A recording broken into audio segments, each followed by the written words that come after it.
Toward the end of June, the phonograph record came. Shipped from Brattleboro, since Ackley was unwilling to trust conditions on the branch lines north of there. He had begun to feel an increased sense of espionage, aggravated by the loss of some of our letters, and said much of the insidious deeds of men.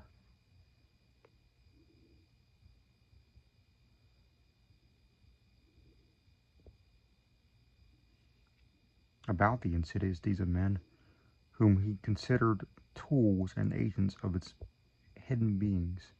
Most of all, he suspected the surly farmer Walter Brown, who lived alone on a rundown hillside place near the deep woods, and he was often seen loafing around corners in Brattleboro, Bellow Falls, Newfane, and South Londonderry in the most inexplicable and seemingly unmotivated way. Brown's voice, he felt convinced, was one of those he had overheard on a certain occasion, and in a very terrible conversation. And he had once found a footprint or claw print near Brown's house, which might possess the most ominous significance. It had been curiously near some of Brown's own footprints that faced toward it. So the record was shipped from Brattleboro, whither Ackley drove in his Ford car along the lonely Vermont back roads.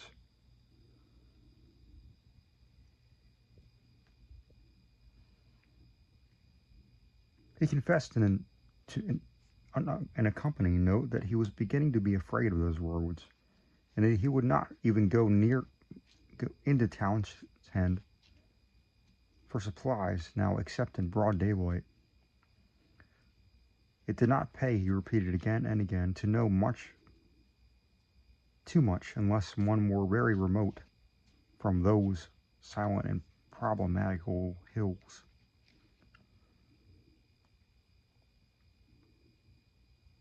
He will be going into California pretty soon to live with his son, though it was hard to leave a place where all one's memories and ancestral feelings centered. Before trying the record on the commercial machine, which I borrowed from the college administration building, I carefully went over all the explanatory matter in Ackley's various letters. This record, he had said, was obtained about 1 a.m. on the 1st of May in 1915, near the closed mouth of a cave where the wooded west slope of Dark Mountain rises out of Lee Swamp. The place had always been unusually plagued with strange voices, this being the reason he had brought the phonograph, dictaphone, and blank in expectation of result. Former experience had told him that May Eve, the hideous Sabbath night of underground European legend, would probably be more fruitful than any other date, and he was not disappointed. It was noteworthy, though, that he never again heard voices at that particular spot. Unlike most of the overheard forest voices, the substance of the record was quasi-ritualistic. It included one palpably human voice, which Ackley had never been able to place. It was not Brown's, but seemed to be that of a man of greater cultivation. The second voice, however, was the real crux of the thing, for this was the accursed buzzing, which had no likeness to humanity, despite the human words which it uttered in good English grammar and a scholarly accent. The recording, phonograph, and dictaphone had not worked uniformly well, and it had, of course, been at a great disadvantage because of the remote and muffled nature of the overheard ritual, so that the actual speech secured was very fragmentary. Ackley had given me a transcript of what he believed the spoken words to be, And I glanced through this again as I prepared the machine for action. The text was darkly mysterious rather than openly horrible, though a knowledge of its origin and manner of gathering gave it all the associative horror which any words could well possess. I will present it here in full as I remember it, but I am fairly confident that I know it correctly by heart, not only from reading the transcript, but from playing the record itself over and over again.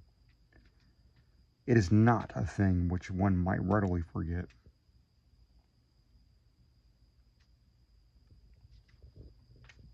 Indistinguishable sounds, a cultivated male human voice. Is the lord of the woods even to, and the gifts of men of Ling. So from the wells of night to the gulfs of space, and from the gulfs of space to the wells of night, ever praises of great Cthulhu, of Sathagua, of him who is not to be named, ever their praises, and abundance to the black goat of the woods. Ea Shub Niggurath, the goat with 1,000 young, a buzzing imitation of human speech. Ea Shub Niggurath, the black goat of the woods with 1,000 young. Human voice. And it has come to pass that the Lord of the Woods, being 7 and 9, down the onyx steps, tributes to him in the gulf, Azathoth, he of whom thou hast taught us marvels. On the wings of night, out beyond space, out beyond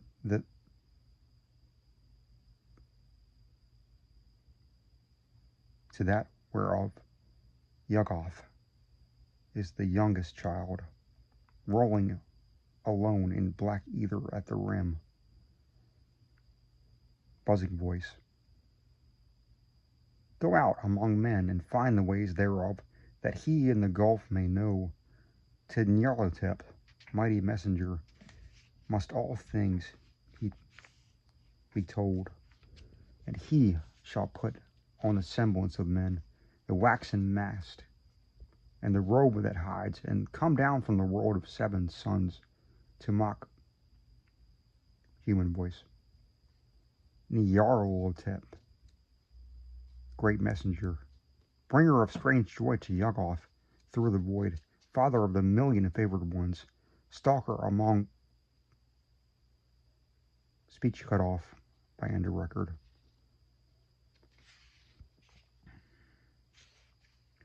Such were the words for which I was to listen to when I started the phonograph.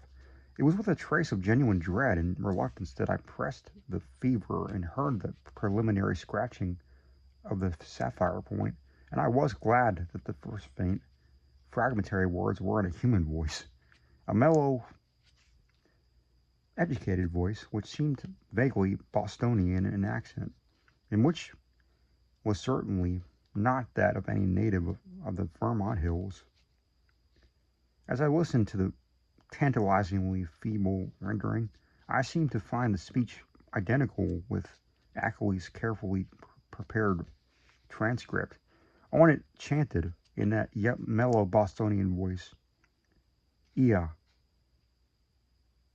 Shub Niggurath,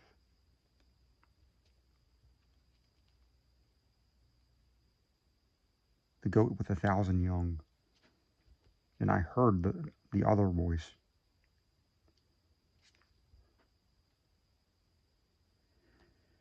And then I heard the other voice. To this hour I shudder retrospectively when I think of how it struck me. Prepared though as I was by Ackley's accounts, to those whom I have since described the record profess to find nothing but cheap imposture or madness in it. But could they have heard the accursed thing itself or read the bulk of Ackley's correspondence, especially that terrible encyclopedic second letter? I know they would think differently. It is, after all, a tremendous pity that I did not disobey Ackley and play the record for others. A tremendous pity, too, that all of his letters were lost. To me, with my first-hand impression of the actual sounds, and with my knowledge of the background and surrounding circumstances, the voice was a monstrous thing. It swiftly followed the human voice into ritualistic response, but in my imagination it was a morbid echo winging its way across unimaginable abysses from unimaginable outer hells. It is more than 2 years now since I last ran off with that blasphemous waxen cylinder, but at this moment, and at all other moments, I can still hear that feeble, fiendish buzzing as it reached for me for the first time. Ea, Shub-Niggurath, the black goat of the woods with 1,000 young. But though that voice was always in my ears, I have not yet been able to analyze it well enough for a graphic description. It was like the drone of some loathsome, gigantic insect, ponderously shaped into the articulate speech of an alien species. And I am perfectly certain that the organs producing it can have no resemblance to the vocal organs of man, or indeed to those of any of the mammalia. There were singularities in timbre, range, and overtones which placed this phenomena wholly outside the sphere of humanity and earth life. Its sudden advent that first time almost stunned me, and I heard the rest of the record, though in a sort of abstract daze. When the longer passage of buzzing came, there was the sharp intensification of that feeling of blasphemous infinity which had struck me during the shorter and earlier passage.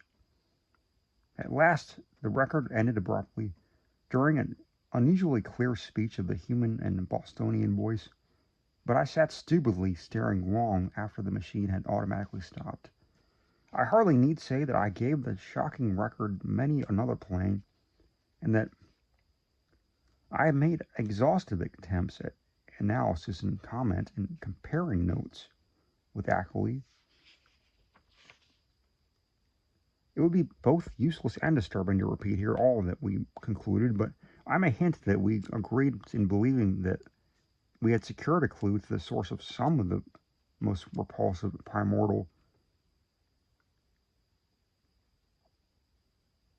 customs and the cryptic elder religions of mankind.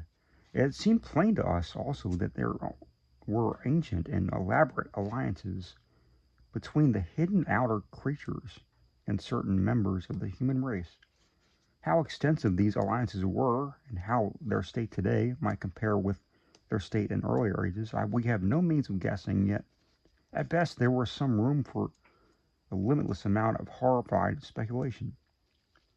There seemed to be an awful immemorial linkage in several definite stages betwixt men and nameless infinity. The blasphemies which appeared on earth, it was hinted, came from the dark planet Yuggoth, at the rim of the solar system, but this was itself merely the populous outpost of a frightful interstellar race whose ultimate source must lie outside even the Einsteinian space-time continuum or greatest known cosmos. Meanwhile, we continue to discuss the Blackstone and the best way of getting it to Arkham. Achilles, deeming it inadvisable to have me visit him at the scene of his nightmare studies. For some reason or other, Achilles was afraid to trust the thing into any ordinary or expected transportation route. His final idea was to take it across country to Bellows Fall and ship it on the Boston and Maine system through Keene and Wishenden and Fitchburg, even though This would necessitate his driving along somewhat lonelier and more forest traveling wall roads than the main highway in Brattleboro.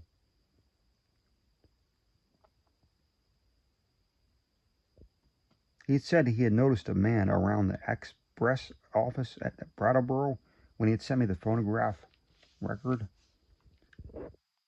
whose actions and expression had been far from reassuring. This man had seemed too anxious to talk with the clerks, and had taken the train on which the record was shipped. Ackley confessed that he had not felt strictly at ease about that record until he heard me from until he had heard from me of its safe receipt. About this time, the second week in July, another letter of mine went astray, as I learned through an anxious communication from Ackley. After that, he told me. After that, he told me to address him no more at Townsend, but to send all mail in care of the general delivery at Brattleboro, whether he would make frequent trips, either in his car or on the motor coach line, which had lately replaced passenger service on the lagging branch railway. I could see that he was getting more and more anxious, for he went into much detail about the increased barking of the dogs on moonless nights, and about the fresh claw prints he had sometimes found in the roads and in the mud at the back of his farmyard when morning came. Once he told me about a veritable army of prints drawn up in a line facing an equally thick and resolute line of dog tracks, and sent a loathsomely disturbing Kodak picture to prove it. That was after a night on which the dogs had outdone themselves in barking and howling. On the morning of Wednesday, July 18th, I received a telegram from Bellows Falls, in which Ackley said he was expressing a Blackstone over the B&M on the train number 5508, leaving Bellows Falls at 12:15 p.m. Standard Time, and due at North Station in Boston at 4:12 p.m. It ought, I calculated, to get up to Arkham at least by the next noon, and accordingly I stayed on all Thursday morning to receive it. But noon came and went without its advent, and when I telephoned down to the express office, I was informed that no shipment for me had arrived. My next act, performed amidst a growing alarm, was to give a long-distance call to the express agent at the Boston North Station, and I was scarcely surprised to learn that my consignment had not appeared. Train number 5508 had pulled in only 35 minutes late on the day before, but it contained no box addressed to me. The agent promised, however, to institute a searching inquiry, and I ended the day by sending Ackley a night letter outlining the situation. With commendable promptness, a report came from the Boston office on the following afternoon, the agent telephoning me as soon as he learned the facts. It seemed that the railway express clerk from number 5508 had been able to recall an incident which have much bearing on my loss. An argument with a very curious-voiced man, lean, sandy, and rustic-looking, when the train was waiting at Keene.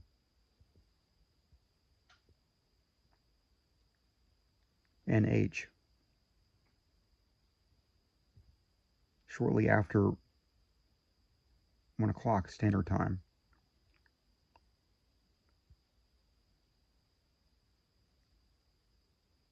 The man, he said, was greatly excited about a heavy box which he claimed to expect, but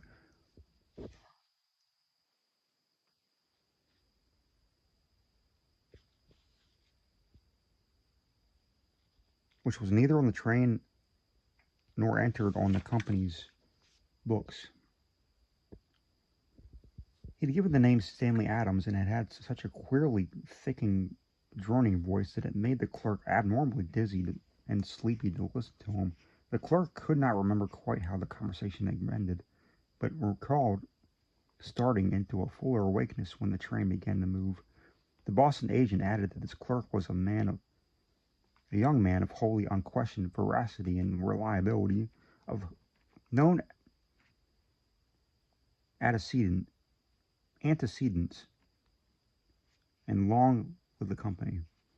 That evening I went to Boston to interview the clerk in person, having obtained his name and address from the office. He was a frank, prepossessing fellow, but I saw that he could add nothing to the original account. Oddly, he was scarcely sure that he could even recognize the strange inquirer again. Realizing that he had no more to tell, I returned to Arkham and sat up till morning, writing letters to Ackley, to the express company, and to the police department and station agent in Keene. I felt that the strange-voiced man who had so queerly affected the clerk must have had a pitiful place in the ominous business, and hoped that the Keene station employees and telegraph office records might tell something about him and about how he happened to make the inquiry when and where he did. I must admit, however, that all my investigations came to nothing. The queer-voiced man had indeed been noticed around the Keene station in the early afternoon of July 18th, and one lounger seemed to couple him vaguely with the heavy box, but he was altogether unknown, and had not been seen or before or since. He had not visited the telegraph office or received any message so far as could be learned, nor had any message which might justly be considered a notice of the Blackstone's presence on the number 5508 come through the office for anyone. Naturally, Ackley joined with me in conducting these inquiries, and even made a personal trip to Keene to question the people around the station. But his attitude toward the matter was more fatalistic than mine. He seemed to find the loss of the box a portentous and menacing fulfillment of inevitable tendencies, and had no real hope at all of its recovery. He spoke of the undoubted telepathic and hypnotic powers of the hill creatures and their agents, and in one letter hinted that he did not believe the stone was on this earth any longer.